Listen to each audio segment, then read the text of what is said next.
அடுத்ததாக ஆலிப் சாஹிப் அப்பா தற்காலுடைய இமாம் மௌலானா மௌலவி ஹாஃபிஸ் அல்-ஹாஜ் எஸ் முகமது மீரான் ஃபைசி அவர்களை அஹமத் மீரான் அவர்களை அன்புடன் பேச அழைக்கிறேன்.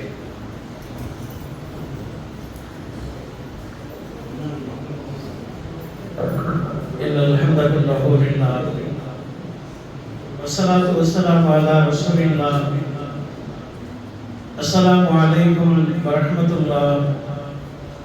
قال الله تعالى في القرآن العظيم والفرقان المجيد أعوذ بالله من الشيطان الرجيم بسم الله الرحمن الرحيم الرحمن علم القرآن خلق الإنسان علمه البيان صدق الله العظيم. அளவற்ற அருளாளனும் நிகழற்ற முடியமாகிய எல்லாம் வல்ல அல்லாஹ்வின் திருநாமத்தால் அல்லாஹ்வின் நல்லருளும் அண்ணல் பெருமானார் ஸல்லல்லாஹு அலைஹி வஸல்லம் அவர்களுடைய நல்லாசிகளும் நல்லவர்கள் நாதாக்கள் மேன்மக்கள் வலிமார்களுடைய துஆ பரக்கத்துகளும் இந்நேரம் போல் என்றென்றும் நம்மீது நின்று நிலவரமாக. ஃபைசுல் பாக்கியாத் அரபிக் கல்லூரியின் லஜ்னத்துல் இர்ஷாத் மாணவ சொற்பயிற்சி மன்றத்தின் இந்த நிறைவு விழாவில் பங்கேற்பதற்காக இங்கே வருகை தந்திருக்கக்கூடிய பெரியப்பட்டி வாயிலின் சிறப்பான நிர்வாக பெருமக்களே, இந்த நிகழ்வை தலைமையாகி நடத்தக்கூடிய அத்தருமான சிறந்தவர்களே, உலமா பெருமக்களே, அல்லாஹ் ஜல்லஷானஹு தஆலா நாளை மறுமையிலும் இதுபோன்று அவனது சூரத்தில் நம் அனைவரையும் ஒன்று சேர்த்தருள்வாராக. அன்புக்குரிய மாணவ செல்வங்களே, கணிதக்குரிய பெரியப்பள்ளி இமாம் அவர்கள் குறிப்பிட்டது போல இன்றைக்கு ஓதுகின்ற காலத்திலேயே நமக்கு கொடுக்கப்படக்கூடிய இந்த இரண்டு பயிற்சி, எழுத்து பயிற்சி, பேச்சு பயிற்சி, இந்த இரண்டும் நமக்கு மிகப்பெரிய வரப்பிரசாதங்களாகும். உலகியல் கல்வியை கற்கக்கூடிய மாணவர்களுக்கு கூட இந்த அளவிற்கு வசதியான முறையில் மிக சிறப்பான முறையில் அவர்கள் இப்படிப்பட்ட வாய்ப்பை அவர்கள் பெற்றிருக்க மாட்டார்கள். ஆனால் அரபிக் கல்லூரியில் பயிலக்கூடிய மாணவர்களுக்கு சிறிய பிராயத்தில் இருந்தே இந்த இரண்டு தன்மைகளை வளர்த்துக் கொள்ளக்கூடிய ஒரு வாய்ப்பு மிகுதமாக அமைக்கப்பட்டிருக்கிறது. அன்புக்குரிய சகோதரர்களே, நான் ஓதிய கடைநல்லூர் எங்கள் ஊரில் ஃபைசுல் அன்வார் அரபிக் கல்லூரியில் தஹ்சீல் மாணவர்களுக்கு இது போன்ற ஒரு கடற்பயிற்சி மிக சிறப்பான முறையில் கொடுக்கப்பட்டது என்பதை இங்கே நான் நினைவுகூர கடமைப்பட்டிருக்கின்றேன். 7வது சுமராவிற்கு வந்துவிட்டால் அந்த மாணவர்களுக்கு முந்தைய 6 மாதங்கள் அவர்கள் ஒவ்வொரு ஜும்மாவிற்கும் ஒரு பள்ளிக்கு செல்ல வேண்டும். கிட்டத்தட்ட 40 பள்ளிகள் எங்களுடைய ஊரில் ஜும்மா நடக்கக்கூடிய பள்ளிகள் 40 பள்ளிகள் இருக்கிறது. அந்த 40 பள்ளிகளில் ஒவ்வொரு வாரமும் ஒரு முக்கியமான ஒரு பள்ளி என்கின்ற அடிப்படையில் மாணவர்களுக்கு ஒரு நோட்டு ஒன்றும் பேனா ஒன்றும் கொடுக்கப்பட்டு ஒவ்வொரு ஜும்மாவிற்கும் இந்த பயானை கவனிப்பதற்காக ஒரு ஜும்மாவுக்கு அவர்கள் அனுப்பி வைக்கப்படுவார்கள். முந்தைய 6 மாதங்கள். 2வது 6 மாதங்கள் இந்த மாணவர்கள் பயிற்சி எடுத்து இவர்களே ஒவ்வொரு பள்ளியிலும் போய் ஜும்மா உரை நிகழ்த்த வேண்டும். இப்படி ஒரு அருமையான ஒரு வாய்ப்பை எங்களுக்கு கொடுக்கப்பட்டதை நிர்வாக பெருமக்கள் இருக்கக்கூடிய இந்த அவையினை நான் ஞாபகப்படுத்திக் கொடுக்கிறேன்.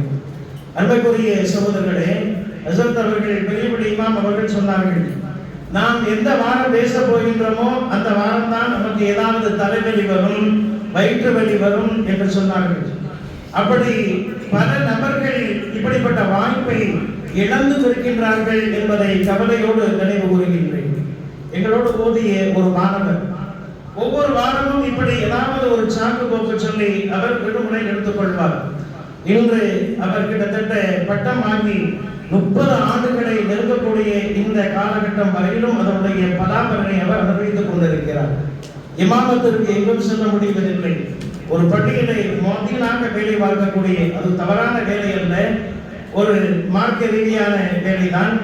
ஆனாலும் கூட 7 வருடங்கள் ஓதியும் இந்த மாணவர் மன்றத்தில் இந்த ஒரு வாய்ப்பை அவர் மிஸ் பண்ணியதினால் இன்றைக்கு இமாமாக முடியாத ஒரு சூழலில் இன்றைக்கு அவர் இருந்து வருகிறார் என்பதையும் இங்கே நான் பதிவு செய்கிறேன். அன்புக்குரிய சகோதரர்களே, துபாயிலே ஒரு மிகப்பெரிய ஒரு கம்பெனியில் சிஓவாக இருக்கக்கூடிய நம்முடைய நாட்டைச் சேர்ந்தவர் என்னுடைய நண்பர் ஒருவர். முக்கியமான மீட்டிங்களில் அவர் பேச வேண்டும், ஆனால் அவருக்கு பேச்சு வராது. 4-5 பட்டங்களை பெற்றவர். ஆனால் மேடையில் ஏறி பேசக்கூடிய ஒரு பக்குவம் அவருக்கு ஆரம்பம் தொட்டு முதல் இல்லை. ஏதாவது ஒரு கூட்டத்திலே பேச வேண்டுமானால் பெஞ்சை போட்டுக்கொண்டு ஒரு இடத்திலே அமர்ந்து கொண்டு கேஷுவலாக சாதாரணமாக 2 நபர்கள் உரையாடுவதை போன்று உரையாடி முடித்துக் கொள்வார். ஸ்டேஜிலே நின்று அவரால் பேச முடியாது. ஸ்டேஜிலே அவர் நின்று விட்டால் அந்த ஏசி ரூமில் கூட அவருக்கு வேர்க்க ஆரம்பித்துவிடும், கைகால்கள் எல்லாம் நடுங்க ஆரம்பித்துவிடும். ஆனால் அவருக்கு ஒரு சோதனை வந்தது. முக்கியமான ஒரு மீட்டிங், வெளிநாடுகளில் இருந்தெல்லாம் முக்கிய பிரபுகள் அந்த கம்பெனிக்கு ஆர்டர் எடுப்பதற்காக வருகிறார்கள். அவர் பேசித்தான் ஆக வேண்டும் என்று கம்பெனியினுடைய முதலாளிகள் சொன்னார்கள். வேறு வழி இல்லை, இன்னும் ஒரு 15 நாட்கள் இருக்கிறது அந்த நிகழ்ச்சிக்காக. என்ன செய்வது, யாரிடம் போய் பயிற்சி எடுப்பது என்று மூளையை அவர் கசக்கிக் கொண்டிருக்கிறார். அவரிடத்திலே சொன்னார்கள், சென்னையிலே ஒரு புரொஃபசர் ஒருவர் இருக்கிறார், வேண்டுமானால் அவரை நீங்கள் கான்டாக்ட் பண்ணுங்கள். சென்னைக்கு விமானம் ஏறி சென்னைக்கு வந்தார். அந்த புரொஃபசர் சொன்னார், 3 நாட்கள் என்னோடு நீங்கள் இருந்தால் போதும் என்று சொல்லிவிட்டு 3 நாட்கள் அவருக்கு பயிற்சி கொடுத்தார். 3 நாட்கள் பயிற்சி எடுத்து அந்த மீட்டிங்கிலே மிக பிரமாதமாக அவர் பேசி எல்லோருடைய கைதட்டலையும் வாங்கிவிட்டு பெரிய பெரிய ஆர்டர்கள் கிடைப்பதற்கும் அவர் ஒரு காரணமாக அமைந்து விட்டார். அன்புக்குரிய சகோதரர்களே, 3 நாட்கள் அவருக்கு பயிற்சி கொடுத்தவர் வேறு யாரும் அல்ல, என்னுடைய புரொஃபசர் சென்னையில் இருக்கக்கூடிய ஹுசைன் பாஷா சார் அவர்கள் தான். அவர் ஒரு மீட்டிங்கிலே நேரடியாக எங்களோடு இதை சொல்லிக் கொண்டிருந்தார். அவர் சொன்னார், இந்த 3 நாட்கள் அவருக்கு நாங்கள் பயிற்சி கொடுத்ததற்காக 2.5 லட்சம் ரூபாயை நான் அவருக்கு சார்ஜ் செய்தேன். என்ன சார், இது 3 நாட்கள் பேசியதற்கு இவ்வளவு பெரிய சார்ஜ் போட்டு விட்டீர்களே?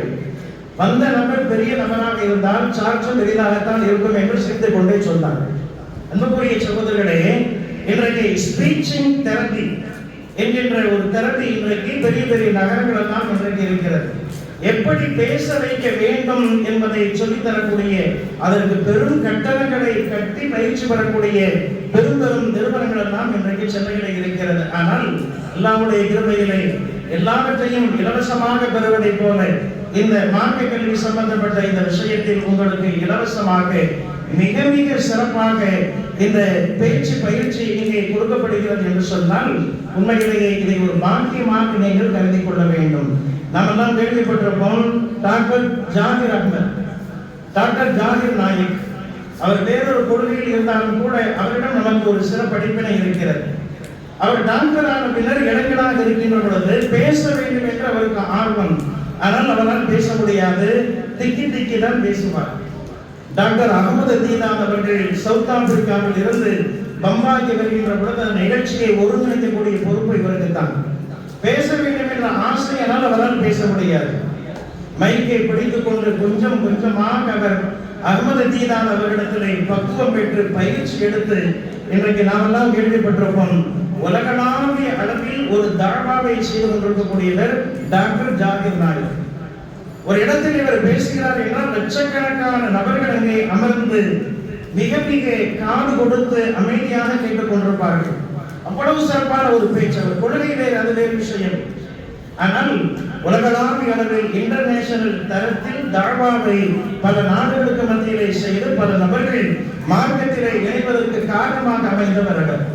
ஆரம்பத்தில் ஒன்றும் பேச தெரியாது, வாயை திறந்தாவே திக்கி பேசக்கூடியவர்.